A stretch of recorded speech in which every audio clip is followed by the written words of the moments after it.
नमस्कार प्यारे विद्यार्थियों, आज अपन नया टॉपिक शुरू कर रहे हैं विद्युत द्विध्रुव।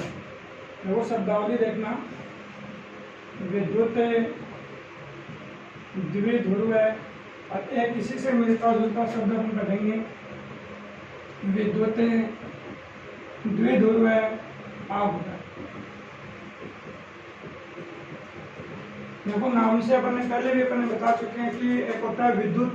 विद्युत शब्द का अपन ने कहा था उद्भव होता है वो एम्बर नामक पदार्थ से हुआ है, जो यूनानी भाषा में जिसका अर्थ क्या होता है इलेक्ट्रॉन होता है। तो विद्युत अपने पास अलग अपन करते हैं। तो द्वि का मतलब दो हो गया, ध्रुव का मतलब क्या है, यहाँ पे धनावेश और ऋणावेश की बात कर रहा है, ठीक है ना। तो धनावेश और ऋणावेश द्वि अपने पास दो हो गए, तो दो आवेशों की बात कर रहा है, एक धनावेश हो गया, एक ऋणावेश हो गया। तो विद्युत द्विध्रुव की यदि अपन बात करेंगे तो क्या होगा, विद्युत द्विध्रुव है अपन ये कर देंगे विद्युत द्विध्रुव है। विद्युत द्विध्रुव है एक ऐसा निकाय होता है, ऐसा निकाय होता है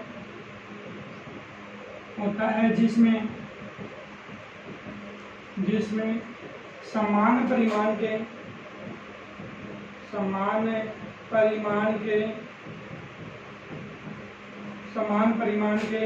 परंतु दिशा में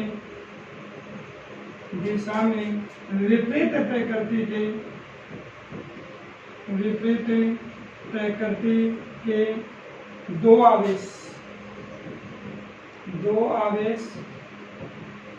एक दूसरे से अति अल्प दूरी पर स्थित होते हैं। अति अल्प दूरी पर स्थित होते हैं। अपन क्या कह रहे हैं, विद्युत द्विध्रुव एक ऐसा निकाय होता है जिसमें समान परिमाण के परंतु दिशा में विपरीत प्रकृति के दो आवेश एक दूसरे से अति अल्प दूरी पर स्थित होते हैं। तो उसे आप क्या कर देंगे, विद्युत द्विध्रुव। विद्युत द्विध्रुव का मतलब एक बार वापस से सुनो, विद्युत द्विध्रुव क्या होगा, एक ऐसा निकाय होगा जिसमें समान परिमाण के परंतु दिशा में विपरीत प्रकृति के दो आवेश एक दूसरे से अति अल्प दूरी पर स्थित होते हैं। तो उसे आप क्या कर देंगे, विद्युत द्विध्रुव कह देंगे, ठीक है ना। अब जैसे देखो अपन ये कह दें कि विद्युत द्विध्रुव है, वो अपन ये मान लें कि एक बिंदु ए हो गया जिसपे अपन ये मान लेते हैं कि ऋणावेश उपस्थित है, दूसरा बिंदु बी हो गया जिसपे क्या हो गया, धनावेश उपस्थित है। तो इनके बीच की दूरी है वो अपन मान लें कि 2a कर दें, और इस 2a को क्या मानोगे आप, अत्यल्प कह दोगे। इस 2a को आप क्या मान लोगे, अत्यल्प यदि आप कह देंगे तो ये जो निकाय बना है अपने पास, ये जो अपन निकाय अपन कह रहे हैं, ये निकाय अपने पास क्या बनेगा, विद्युत द्विध्रुव बनेगा, ठीक है ना। अब अपन लोग ये कहते हैं कि विद्युत द्विध्रुव की ये अपन विद्युत द्विध्रुव का अपन ऋणावेश जहाँ पे उपस्थित है, ये धनावेश उपस्थित है। विद्युत द्विध्रुव के आवेशों को मिलाने वाली जो लाइन होती है, ये लाइन अपन ये कह देंगे विद्युत द्विध्रुव की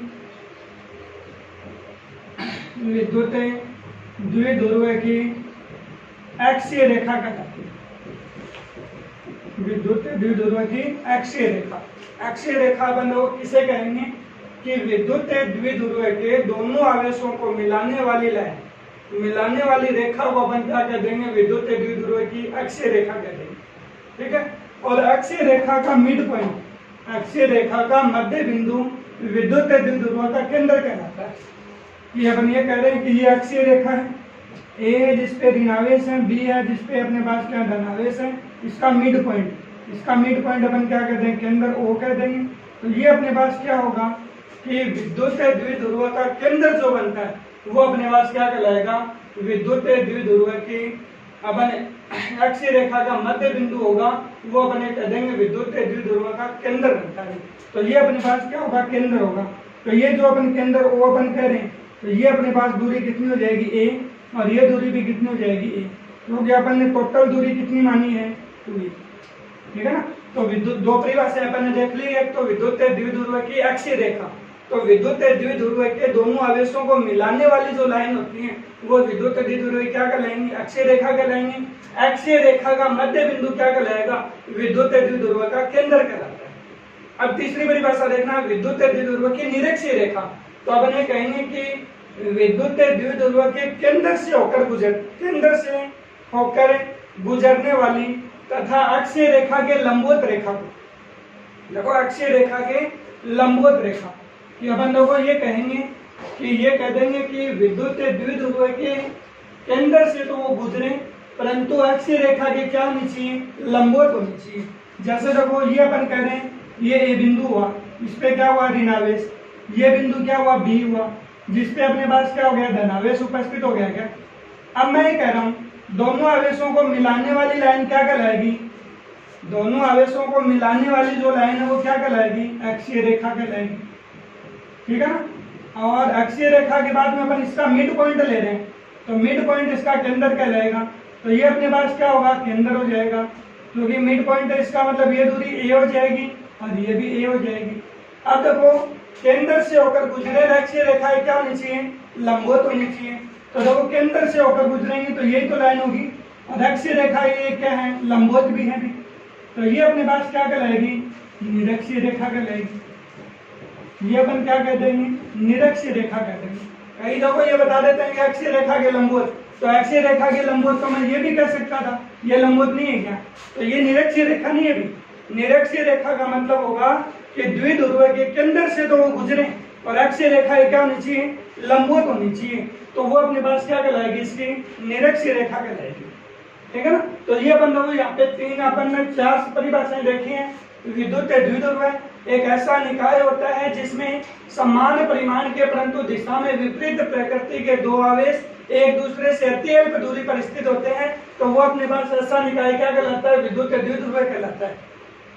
विद्युत द्विध्रुव के दोनों आवेशों को मिलाने वाली रेखा क्या कहलाती है, विद्युत द्विध्रुव की अक्षीय रेखा कहलाती है। विद्युत द्विध्रुव की अक्षीय रेखा का मध्य बिंदु क्या कहलाता है, विद्युत द्विध्रुव का केंद्र कहलाता है। और विद्युत द्विध्रुव के केंद्र से गुजरने वाली और अक्षीय रेखा के लंबवत रेखा को अपन क्या कहते हैं, विद्युत द्विध्रुव की निरक्षीय रेखा कहते हैं, ठीक है ना। ये अपन लोग चार पॉइंटों को अपन ने देख लिए। अब अपन देखो विद्युत द्विध्रुव से मिलता जुलता एक शब्द अपन काम में ले रहे हैं, विद्युत द्विध्रुव आघूर्ण की अल्प। विद्युत द्विध्रुव के बाद में देखो अगली परिभाषा मैं कह रहा हूँ, विद्युत द्विध्रुव आघूर्ण। विद्युत द्विध्रुव आघूर्ण क्या होगा, देखो आघूर्ण की परिभाषा यदि अपन दे रहे हैं तो अपने पास क्या होगा, विद्युत द्विध्रुव के किसी एक आवेश का परिमाण, किसी एक आवेश का परिमाण तथा विद्युत द्विध्रुव के दोनों आवेशों के मध्य की अत्यल्प दूरी का गुणनफल क्या कहलाएगा, विद्युत द्विध्रुव आघूर्ण कहलाएगा। देखो जैसे मैं ये लिख सकता हूँ, विद्युत द्विध्रुव के किसी विद्युत द्विध्रुव के किसी एक आवेश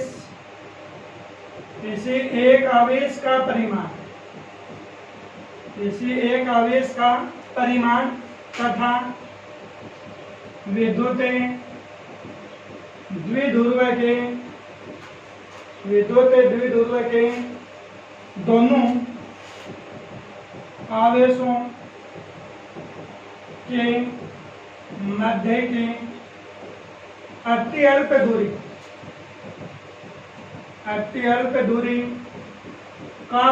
के मध्य की अत्यल्प दूरी का गुणनफल, अत्यल्प दूरी का गुणनफल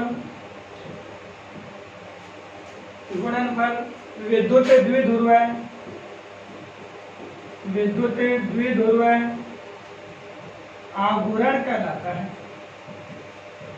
द्विध्रुव आघूर्ण कहलाता है, ठीक है ना। देखो अपने विद्युत द्विध्रुव आघूर्ण का मतलब क्या करें, विद्युत द्विध्रुव के किसी एक आवेश का परिमाण तथा विद्युत द्विध्रुव के दोनों आवेशों के मध्य की अत्यल्प दूरी का गुणनफल क्या कहलाता है, विद्युत द्विध्रुव आघूर्ण कहलाता है। कई बुकों में देखो ये दोनों आवेशों के मध्य की अत्यल्प दूरी की जगह ये कह देता है कि दोनों आवेशों के मध्य विस्थापन सदिश। देखो इसी परिभाषा को ये भी लिख देता है, कई बुकों में देखना कि आप देखोगे तो देखो ये लिख देता है, विद्युत द्विध्रुव के किसी एक आवेश का परिमाण तथा विद्युत द्विध्रुव के दोनों आवेशों के मध्य का विस्थापन सदिश का गुणनफल विद्युत द्विध्रुव आघूर्ण कहलाता है।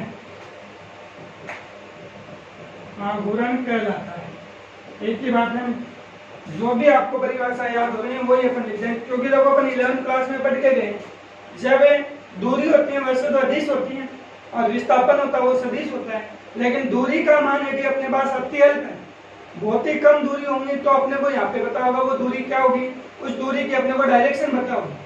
यदि दूरी अपने को बहुत ही कम है तो अपन डायरेक्शन अपन नहीं बता देते हैं कि आप कोई रास्ता अपने को पूछता है तो अपन ये कहते हैं सीधे सीधे आप चले जाना, तो सीधे सीधे चले जाने का मतलब आप क्या कर रहे हो, वहाँ पे उसके डायरेक्शन बता रहे हैं। तो डायरेक्शन आपने बता दिया, इसका मतलब आपने क्या बता दिया, परिमाण तो आपने बता दिया कि इतनी दूरी तक आपको सीधे सीधे चलना है, तो उतनी दूरी तक जा रहा था वो तो परिमाण आ गया। और विस्थापन सीधे सीधे चलने के बारे में कह रहे हैं, इसका मतलब आपने क्या बता दिया, वहाँ पे विस्थापन बता दिया। तो अब ये कह रहे हैं कि दोनों आवेशों के मध्य का विस्थापन सदिश का गुणनफल क्या कहलाता है, विद्युत द्विध्रुव आघूर्ण कहलाता है। अब देखो ऊपर वाली परिभाषा के आधार पर अपन यदि देखो फॉर्मूला बनाते हैं तो देखो अपने पास मैंने कहा था द्विध्रुव आघूर्ण को किससे रिप्रेजेंट करते हैं, P से रिप्रेजेंट करते हैं। तो P से रिप्रेजेंट करें तो विद्युत द्विध्रुव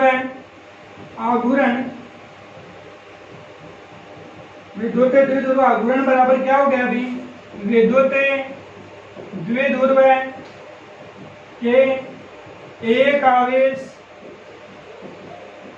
आवेश का परिमाण गुणा क्या हो गया, आवेशों के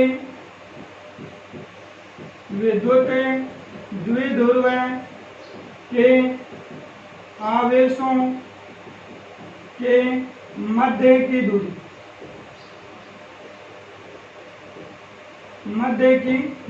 और वो दूरी अपन क्या करें 2a, तो P बराबर अपने पास फॉर्मूला क्या हो गया, एक आवेश का परिमाण Q और गुणा क्या हो गया 2a। ये खड़ी लाइन अपन करें, इसका मतलब क्या था, परिमाण या मैग्नीट्यूड बता रहा है। तो आवेश का मैग्नीट्यूड ये हो गया और अत्यल्प दूरी हो गई वो अपने पास, डिस्टेंस जो कह रहे हैं वो 2a है ही अपने पास।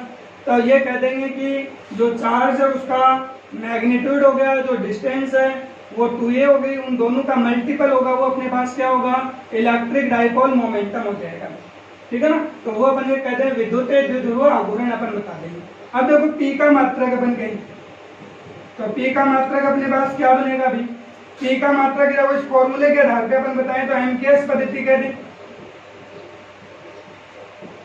देखो एमकेएस पद्धति का मतलब क्या होगा, मीटर किलोग्राम सेकंड पद्धति, मीटर किलोग्राम सेकंड, जिसमें अपन लंबाई को मीटर में, द्रव्यमान को किलोग्राम में, समय को सेकंड में मापा जाए, तो वो पद्धति क्या होती है, एमकेएस पद्धति होती है। तो वो अपने बाद P का मात्रक यदि एमकेएस पद्धति में कहें तो आवेश का मात्रक कूलाम होता है, दूरी का मात्रक क्या हो गया, मीटर हो गया, तो कूलाम गुणा मीटर अपन बता सकते हैं। अब देखो इसका यदि अपन विमीय सूत्र कहें तो विमीय सूत्र देखो अपने पास क्या बनेगा, देखो विद्युत द्विध्रुव आघूर्ण के बारे में अपन ने देखो क्या क्या लिखा, P बराबर अपने पास फॉर्मूला ये था, भी फॉर्मूला यही है। तो देखो P का सबसे पहले अपन ने एमकेएस पद्धति में मात्रक का, तो मात्रक क्या करें, कूलाम मीटर करें, पहली बात। दूसरी बात P का विमीय सूत्र की बात अपन यदि करते हैं तो विमीय सूत्र क्या होगा, आवेश की विमा क्या होगी A1 T1 और दूरी की विमा क्या होगी L1, तो ये क्या हो गया M0 L1 T1 A1 हो गया। तो ये अपने पास इसका क्या हो गया, विमीय सूत्र हो गया, ठीक है ना। तो ये अपन इसकी क्या बता देंगे, विमा बता देंगे। फिर देखो P का अपने पास यहाँ पे P की अपन ये करें कि विद्युत द्विध्रुव आघूर्ण, या मैं कह दूं P विद्युत द्विध्रुव आघूर्ण, विद्युत द्विध्रुव आघूर्ण एक सदिश राशि होती है, द्विध्रुव आघूर्ण एक सदिश राशि होती है, जिसकी दिशा ऋणावेश से ऋणावेश से धनावेश की ओर होती है। ऋणावेश से धनावेश की ओर, ऋणावेश से धनावेश की ओर होती है। अर्थात मैं ये कह सकता हूं क्या, अर्थात विद्युत क्षेत्र के ठीक विपरीत होती है। विद्युत क्षेत्र के ठीक विपरीत होती है। तो विद्युत द्विध्रुव आघूर्ण क्या होगी, एक सदिश राशि होगी जिसके दिशा में कह दो ऋणावेश से धनावेश की ओर होती है, अर्थात विद्युत क्षेत्र की क्या होती है, ठीक विपरीत होती है। ठीक है ना। तो ये अपन विद्युत द्विध्रुव आघूर्ण के बारे में अपने को बेसिकली आपको याद रहना चाहिए। अब मैं कह रहा हूँ देखो यहाँ से कई बार क्वेश्चन किया हुआ, अभी कई बार तो ये पूछते हैं विद्युत द्विध्रुव है, विद्युत द्विध्रुव को परिभाषित कीजिए। कई बार पूछ लेते हैं विद्युत द्विध्रुव आघूर्ण को परिभाषित कीजिए। कई बार यहाँ से क्वेश्चन पूछ लेते हैं विद्युत द्विध्रुव आघूर्ण, विद्युत द्विध्रुव की कोई दो आवश्यक शर्त लिखी। विद्युत द्विध्रुव की कोई दो आवश्यक शर्त लिखी है अपने पास। नेसेसरी कंडीशन क्या है इसकी, ठीक है ना। इलेक्ट्रिक डाइपोल की नेसेसरी जो कंडीशन होगी वो अपने पास क्या होगी। तो यदि अपने को नहीं याद है तो उसकी आप डेफिनेशन लिख दें। डेफिनेशन में अपन ने कहा था कि विद्युत द्विध्रुव एक ऐसा निकाय होता है जिसमें अपने पास क्या होते हैं, समान परिमाण के परंतु दिशा में विपरीत प्रकृति के दो आवेश एक दूसरे से अति अल्प दूरी पर स्थित होते हैं। तो ऐसा अपने पास निकाय क्या कहलाता है, विद्युत द्विध्रुव कहलाता है। तो अपन लोग यहाँ पे विद्युत द्विध्रुव की आवश्यक जो शर्त है ना वो देखना अपने पास क्या होगी। विद्युत द्विध्रुव की अपन आवश्यक शर्त के बारे में अपन कहें, विद्युत द्विध्रुव की आवश्यक शर्त, आवश्यक शर्त। यदि शर्त आपको याद नहीं है तो आप विद्युत द्विध्रुव की परिभाषा लिख देंगे, ठीक है ना। अपने आप उस अपने पास परिभाषा में से उनकी शर्त वो निकल जाएंगी। या मैं देखो अपन ये कह सकते हैं इसकी शर्त में पहला पॉइंट मैं कह सकता हूं कि विद्युत द्विध्रुव आघूर्ण में, विद्युत द्विध्रुव में दोनों आवेशों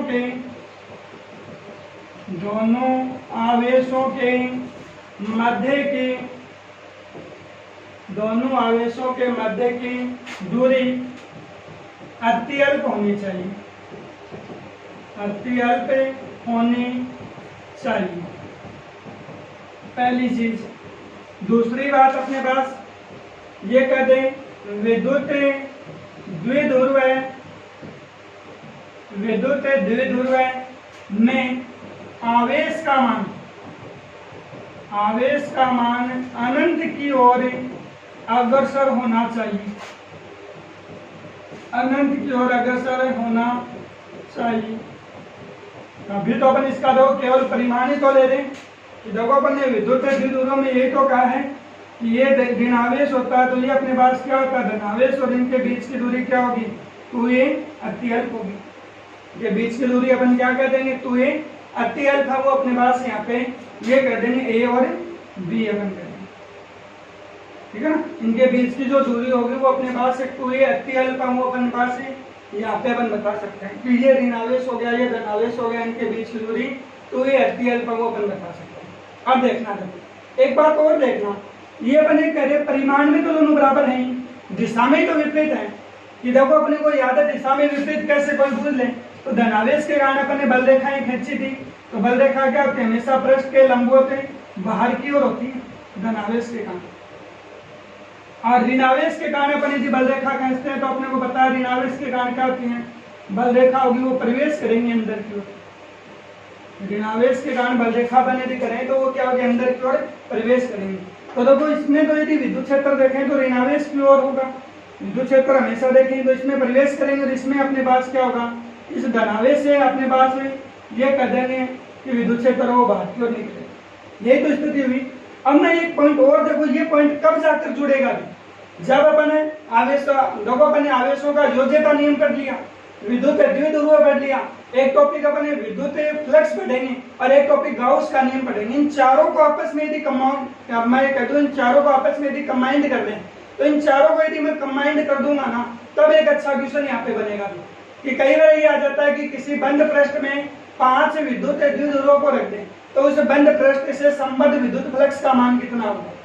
तो वहां पे आपको दो कंडीशन याद रखनी है, विद्युत द्विध्रुव के आवेशों का बीजगणित योग हमेशा क्या होता है, शून्य होता है। जहां भी यदि कोई भी अपने पास ट्राइंगल अपन कर दें, या अपन ये कर दें कोई आयताकार आकृति अपन पास कर दें, या कोई चतुर्भुजाकार आकृति अपन कर दें, और उनके कॉर्नरों के ऊपर यदि आवेश उपस्थित है और उन आवेशों का यदि बीजगणित योग शून्य है, तो उनको अपन क्या मान सकते हैं, उन आकृतियों को विद्युत द्विध्रुव की भांति व्यवहार करती है, ऐसा अपन मान सकते हैं। तो याद रखना है, एक पॉइंट है, नोट डाल के याद रखेंगे कि विद्युत द्विध्रुव है, विद्युत द्विध्रुव में आवेशों का बीजगणित योग शून्य होता है, आवेशों का बीजगणित योग शून्य होता है, आवेशों का बीजगणित योग शून्य होता है। जैसे देखो कुल आवेश ही तो जोड़ना है, ये निकाय अपन यदि कर लें तो बंद पृष्ठ में उपस्थित किसी निकाय का आवेश होता है, योज्यता नियम में पढ़ा है, किसी निकाय का कुल आवेश निकाय में उपस्थित विभिन्न आवेशों के बीजगणित योग के तुल्य होता है। जैसे मैं संख्याओं को जोड़ता हूँ वैसे आवेशों को जोड़ना है, जैसा साइन दे रखा है वैसा साइन लेके चलना है। तो यहाँ पे बने दिए कर देंगे, ये माइनस क्यू हो गया, ये प्लस क्यू हो गया, तो आवेशों का बीजगणित योग यहाँ पे कितना हो गया, शून्य हो गया, ठीक है ना। तो ये अपन यहाँ पे क्या बता देंगे, विद्युत द्विध्रुव बता देंगे।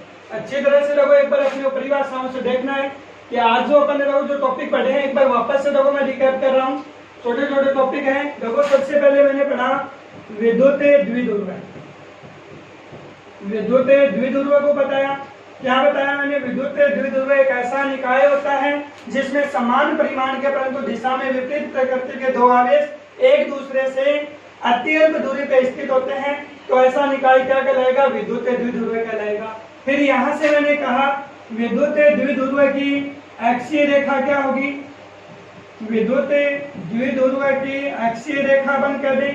अक्षीय रेखा का मतलब क्या होगा कि दोनों आवेशों को मिलाने वाली रेखा, विद्युत द्विध्रुव के दोनों आवेशों को मिलाने वाली रेखा को क्या कह देंगे, विद्युत द्विध्रुव की अक्षीय रेखा बन कर देंगे।